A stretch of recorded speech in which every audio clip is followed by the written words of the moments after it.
saludamos con la politóloga y docente universitaria Carolina Viola, que nos acompaña de forma telemática. ¿Cómo está, Carolina? Buenos días, bienvenida. Le saludamos Washington Yepes, quien le habla, Licenia Espinel. Gracias por estar en el espacio de Punto Noticias de Radio Pichincha. El presidente de la República está cada vez más cerca de enfrentar posiblemente un juicio político en la Asamblea Nacional. Ayer se ha complementado, se ha corregido la solicitud, se ha entregado el Consejo Administrativo de la Legislatura y se espera que en las próximas horas el documento sea enviado a la Corte Constitucional para su respectivo visto bueno. De allí empezará o no empezará el juicio político al presidente de la República. Pero mientras tanto, es prácticamente imposible negar que el caso León de Troya o el caso El Gran Padrino o el caso Encuentro, como se lo quiera denominar, le ha ocasionado una crisis política al presidente de la República de la que muy difícilmente va a salir bien librado. ¿Cuál es la opinión que usted tiene respecto a este avance de la crisis política que enfrenta el presidente? Bueno, muchas gracias por la invitación, ¿no? Saludo a toda la audiencia.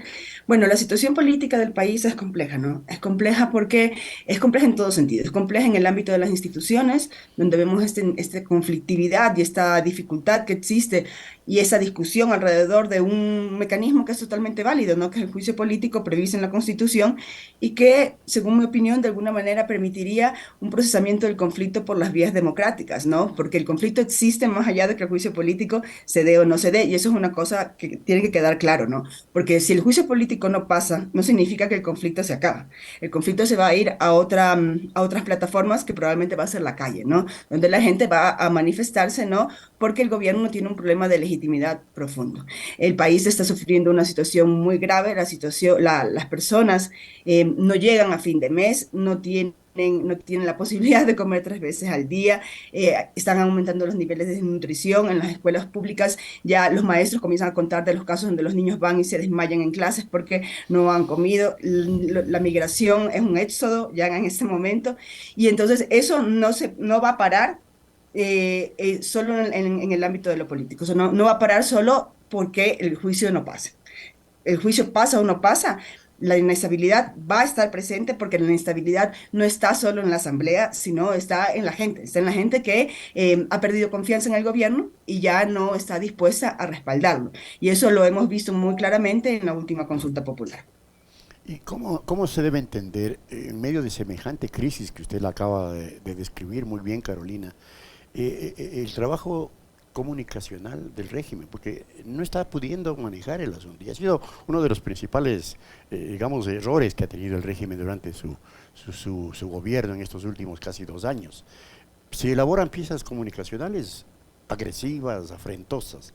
Eh, Se toman medidas como esta de limitar el control de la Contraloría a las empresas y entidades financieras en medio de semejante crisis. Es decir, no hay un trabajo que inclusive un poco le dé soporte al régimen para que pueda enfrentar semejante situación que vive el país y que se le viene eventualmente si la Corte Constitucional decide enjuiciarlo políticamente. Y esto contribuye a que el piso se le vaya desgastando mucho más al régimen si eventualmente quisiese optar por la muerte cruzada. Mira, el tema de la comunicación política tiene que tener un asiento desde donde tú comunicas, ¿no? No puedes comunicar algo que no existe. Y esa es parte del problema. Sí, la estrategia de comunicación es cuanto menos extraña, ¿no? Porque cuando uno ve y dice, parecería ser que está hecha por un amateur, ¿no? Y sabemos que el equipo amateur no es. Entonces no se entiende muy bien cuál es la estrategia que hay detrás de esto. Pero más allá de eso, la comunicación tiene que tener algo detrás, ¿no? Uno comunica lo que se hace, lo que se logra, lo que se obtiene, ¿no? Pero si no hay nada que comunicar, más que responder a todas estas denuncias de corrupción, estos señalamientos también de malos manejos y todo lo que está saliendo poco a poco en los medios de comunicación, entonces, ¿qué vamos a comunicar? Ese es el problema, que es un gobierno que ha ido acumulando fracasos, ha ido acumulando además mentiras, y ha ido acumulando también un desgaste que está ligado a su falta de cumplimiento de lo que prometió.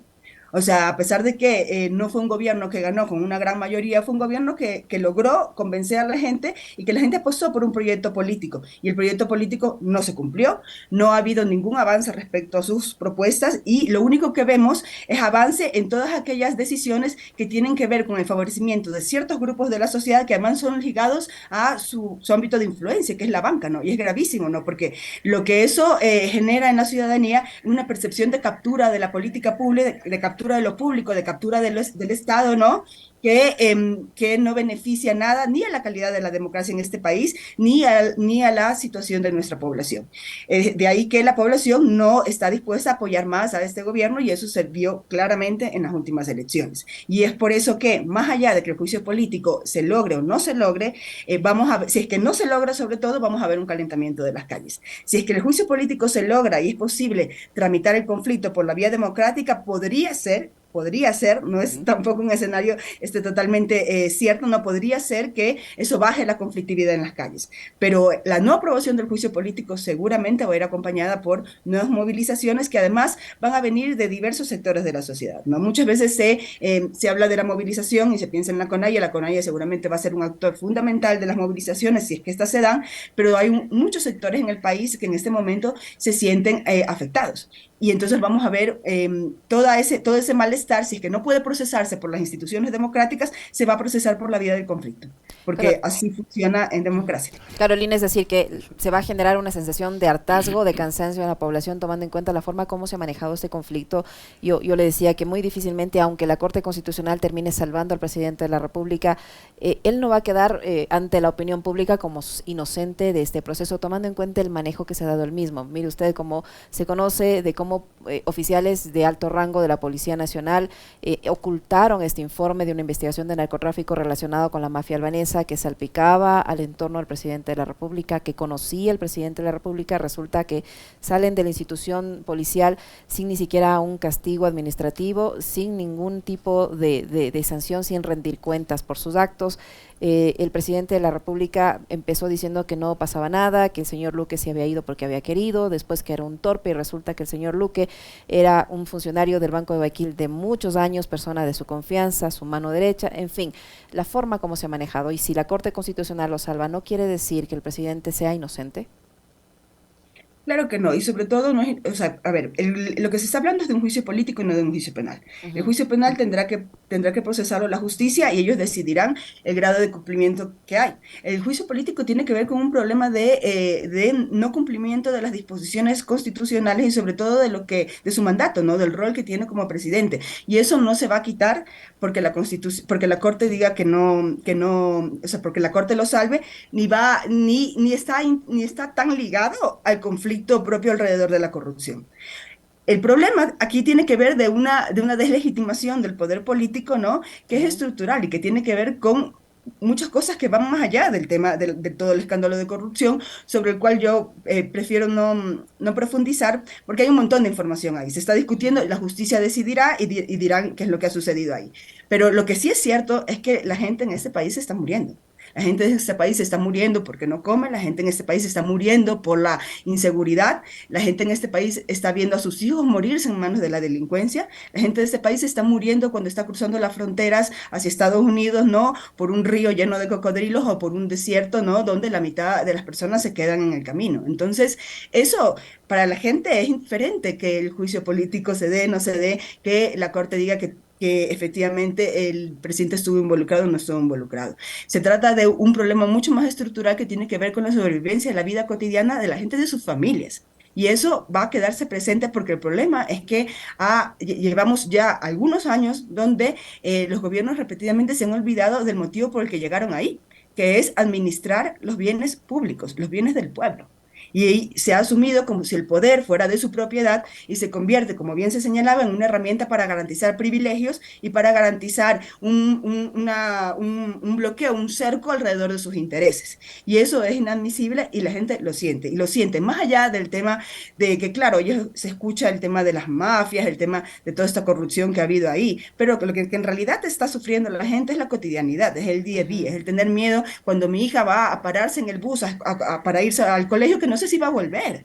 ¿no? Que no sé si mi niño de 10 años va a ser cooptado por una banda criminal y va a terminar echando tiros a los 12. Entonces, esa es la cotidianidad de la gente y eso va mucho más allá de todos estos manejos corruptos que existen y que yo espero que la justicia los devele y tome una decisión al respecto, ¿no? Pero que tiene que ver con la sobrevivencia misma de la gente. Es por eso que, más allá de que el conflicto termine en una destitución o no termine en una destitución, si es que la destitución no se da, el conflicto va a pasar a las calles porque el problema no se quita. No se quita, aunque la justicia diga que el presidente no tuvo nada que ver con los problemas que están sucediendo, bueno, con todos estos escándalos de corrupción, ¿no? No se va a quitar porque la gente sigue sin poder comer, la gente sigue en un éxodo hacia el norte, la gente sigue viviendo la inseguridad y la violencia y lo que significa vivir en sectores donde el Estado no los controla. O sea, hay que ser consciente, el Estado no tiene control sobre el territorio.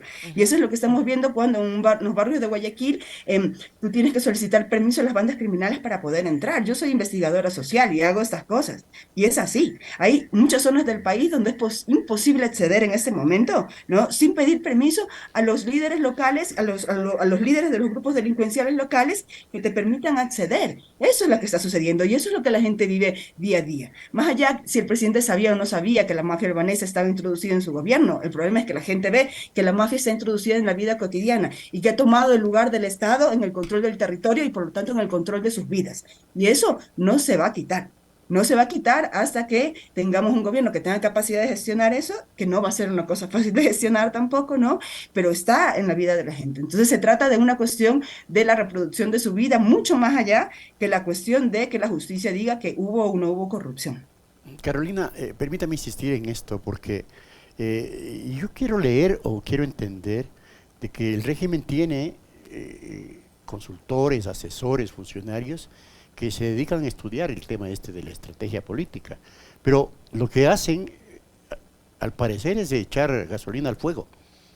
Y con esto que yo le decía de este decreto último que transforma o limita, digamos, la capacidad de control de la Contraloría General del Estado, una, y segundo, al parecer se monta toda una estrategia, al parecer, digo, para desprestigiar a la oposición y se la comienza, después de estos atentados supuestos, se la comienza a decir que es desestabilizadora, que maneja, que los atentados explosivos son programados y ejecutados por ellos, y a desprestigiar a los movimientos sociales, y esto no hace más que contribuir a exacerbar los ánimos.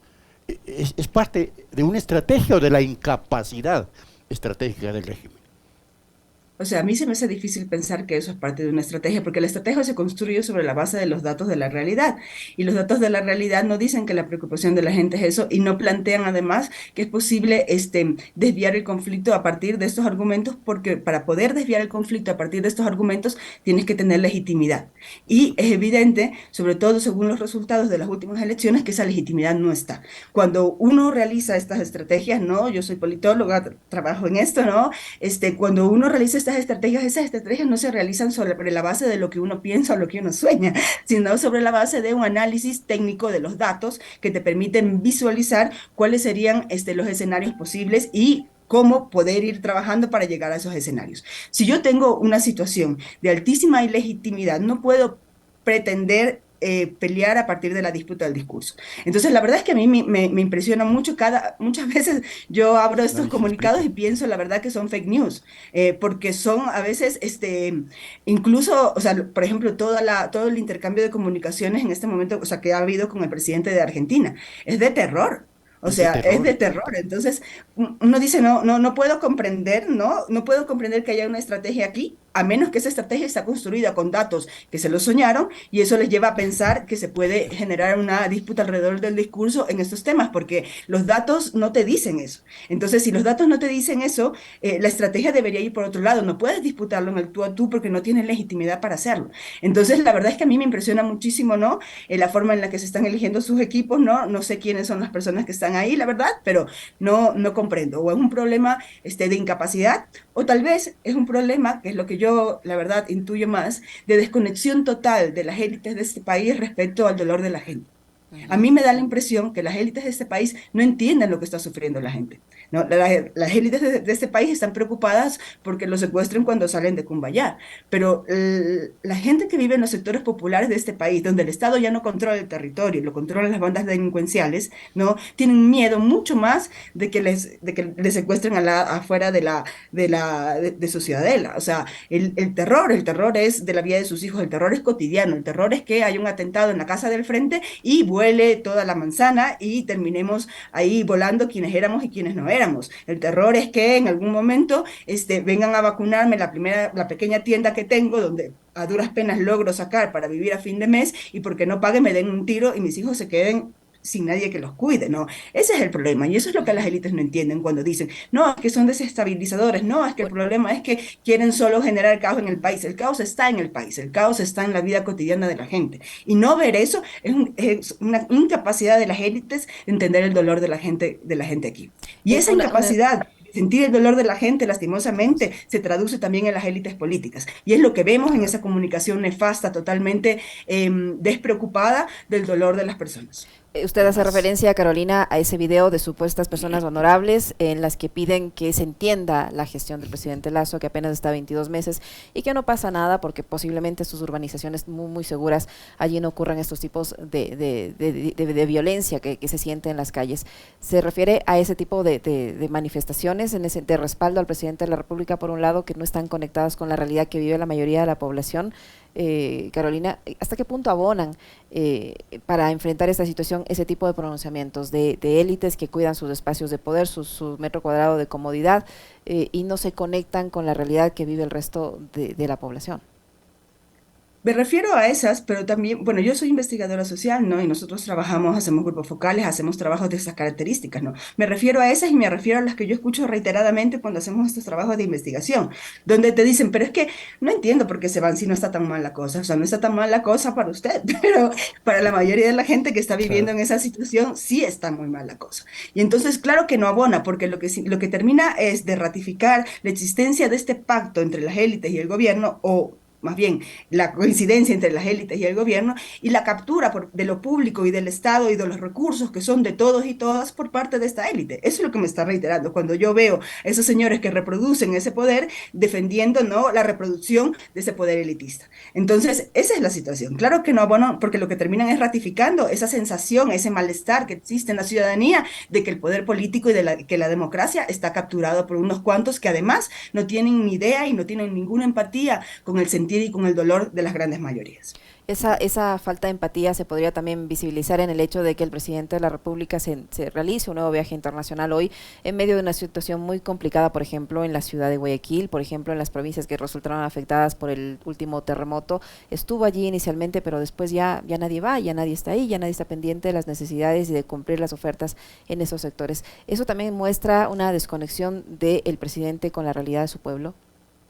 Exacto, cada decisión que está tomando el gobierno a partir de estas estrategias que no saben muy bien hacia dónde quieren ir, lo que van haciendo es identificar una cosa que ya está en el sentir de las personas, ¿no? El hecho de que el poder político no se preocupa por las grandes mayorías, el hecho de que el poder político tiene una agenda que no tiene nada que ver con la construcción de lo público o con la provisión o con la respuesta a las necesidades ciudadanas, ¿no? Y y además es el hecho de que no tienen capacidad ni siquiera de ejecutar un control y una presencia en el territorio, ¿no? O sea, el hecho de ir a tomarme la foto en el momento que hay el terremoto y después no poder generar una política pública para enfrentar eso, es un ejemplo de esto. Y no es solo, y es reiteradamente, cada vez que sucede una cosa, tenemos un espasmo de atención por parte del Estado, pero se queda en un espasmo. Y a la final es el Estado y el gobierno y el presidente no son más que administradores de lo público, porque lo público es nuestro, es de todos, es de todas. Y entonces, claro, lo que nosotros estamos viendo es un manejo personalista para las élites, para pocos grupos de poder de lo público. Y eso además está incluso, o sea, en las últimas encuestas de opinión pública, las que se hacen a nivel latinoamericano, ¿no? Las de la POP y del Latino Barómetro, por ejemplo, aparecen unos indicadores donde cuando se les pregunta a las personas, ¿usted cree que, que en su país el gobierno gobierna para unos cuantos o gobierna, perdón, para las grandes mayorías o gobierna para unos pocos, o sea, el 80, 90, casi el 89% me parece que está en la última encuesta, el 89% de las personas dice que se gobierna para unos pocos. Y todas estas decisiones gubernamentales, ¿no? Todas esas decisiones erráticas no hacen más que ratificar ese sentimiento que se encuentra en las personas.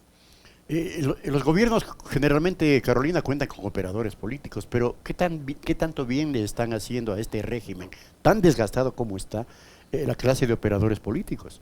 Que devienen en periodistas convertidos en operadores políticos, caso señor Vera, que sesga la verdad de acuerdo a la conveniencia de grupo personal, etcétera.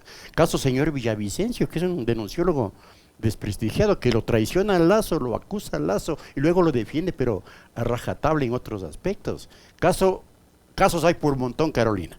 ¿Tiene la capacidad el régimen de tener operadores políticos adecuados o no los tiene? ¿O escoge mal? Pues, bueno, parecería que escoge mal, ¿no? O parecería que no los tiene, porque lo que estamos viendo es un manejo totalmente errático, ¿no?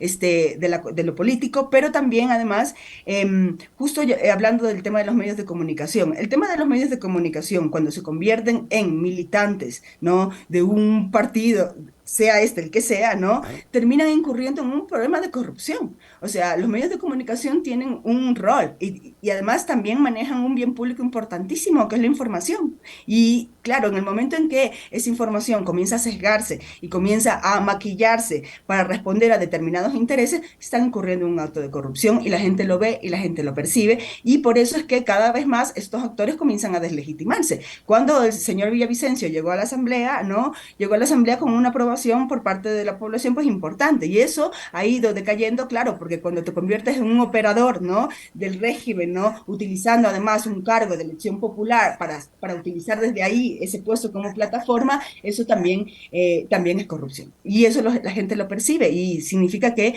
la estrategia se agota. Además que la estrategia funcionó en alguna medida mientras lograron un consenso alrededor de los medios de comunicación. Pero el problema y la pérdida de legitimidad del presidente también se está viendo ahí, cuando medios que también tuvieron una actitud militante en el principio de ese gobierno comienzan a bajarse de la barca, ¿no? Porque cuando la barca se hunde, todos corren, ¿no? Y eso es lo que un poco Así es. estamos viendo, ¿no? La barca se comienza a hundir y todos comienzan a saltar y a nadar para ver quién llega a la orilla primero y se salva, ¿no? Hay algunos generales que se quedan ahí agarrando el mástil hasta el final, pero eso les va a costar porque se van a hundir con el barco. Y es muy difícil que esas personas después pueden volver a recuperar la confianza, ¿no? O sea, la gente pueda volver a confiar en ellos y por lo tanto vuelvan a ser, si bien desde el ámbito de los medios de comunicación, generadores de opinión, que tengan algún peso, ¿no? Porque si tú no confías en ellos, se convierten en, como yo creo que les está pasando a muchos de esos, ¿no? Como objetos de burla, ¿no? Objetos de burla porque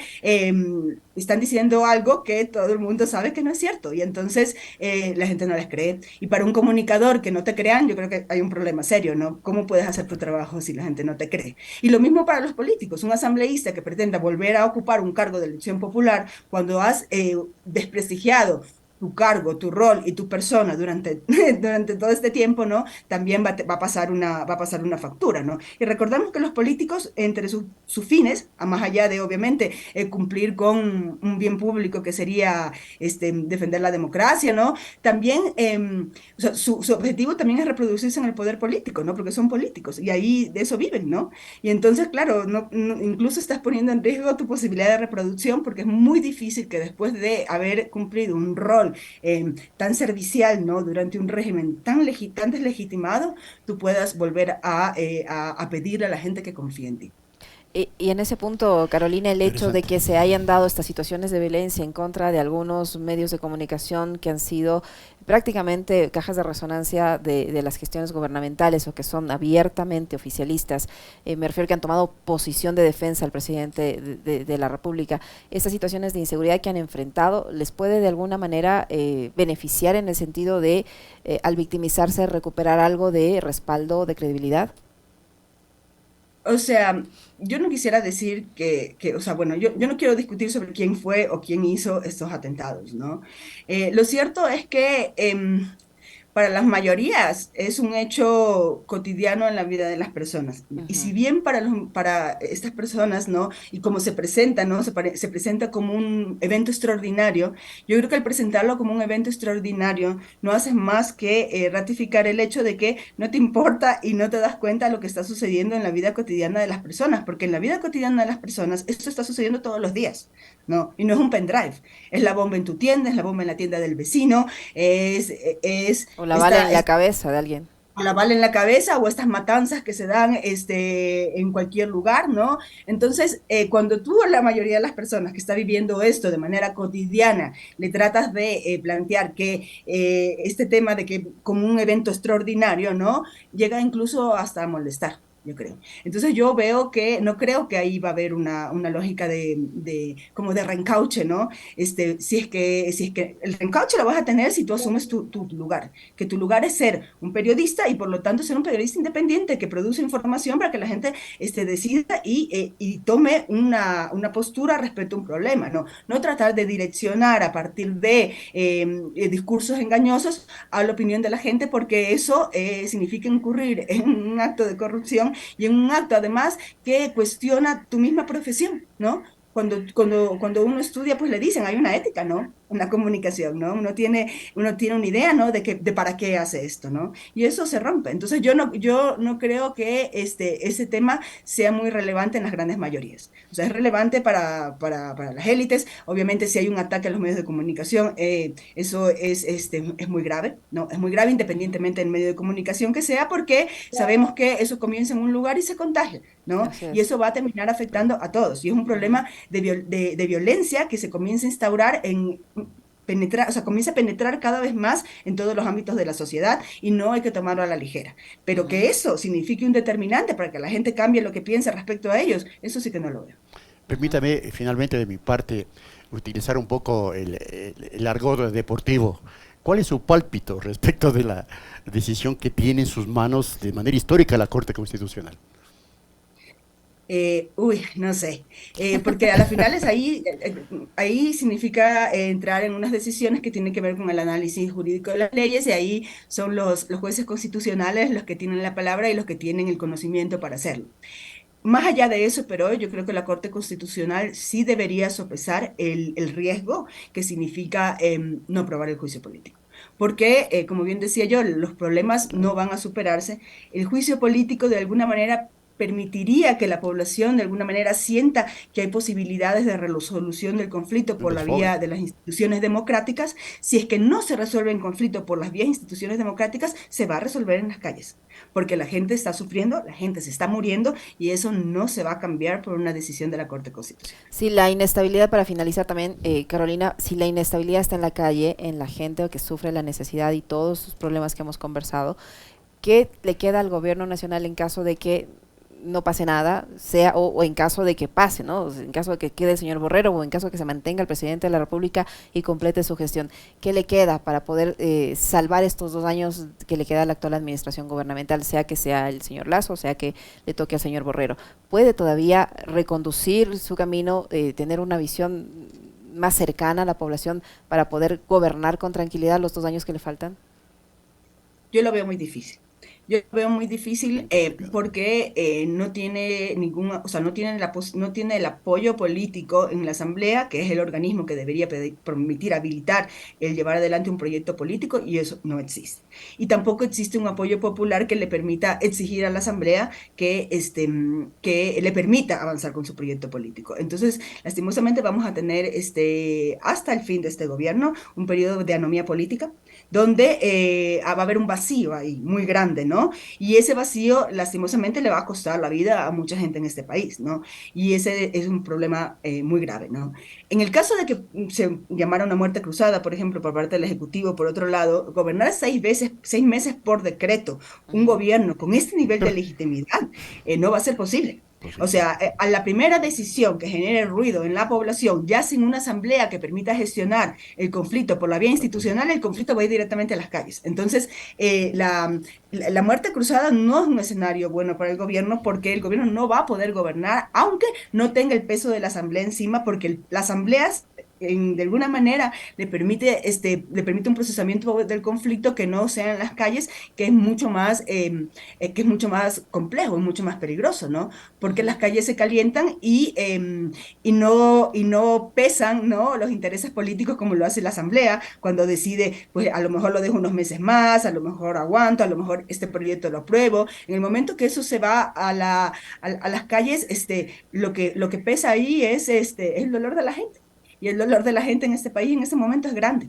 Y no va a haber nada que medie en ese conflicto. Entonces, el escenario, de cualquier manera, es un escenario de Difícil. conflictividad que vamos a tener, es un escenario bien complejo que no va a ayudar en nada ni a la situación económica ni a la estabilidad del país. Pero no podemos evitarlo, es un hecho y es la consecuencia de una serie de decisiones nefastas que le han costado la vida a la gente. Entonces, no es un problema del juicio político, no es un problema de aquellos que en algún momento se movilizarán, ¿no? Es un problema de una serie de decisiones o de omisiones que se han tomado durante mucho más tiempo que solo este gobierno, ¿no? Y que han ido deteriorando la calidad de vida de las personas hasta el punto de obligarlas a un éxodo, ¿no? Por una de las rutas más peligrosas del mundo, ¿no? Sin saber ni siquiera si van a poder llegar del otro lado, muchas veces con sus hijos, en unos escenarios que son desgarradores, ¿no? Y que, bueno, nos recuerdan la triste historia después del 98, ¿no? Y que la estamos viendo otra vez, ¿no? Con la gente que sale por montones, ¿no? Del país a arriesgar su vida, ¿no? A vivir en condiciones inhumanas, ¿no? En otros países, ¿no?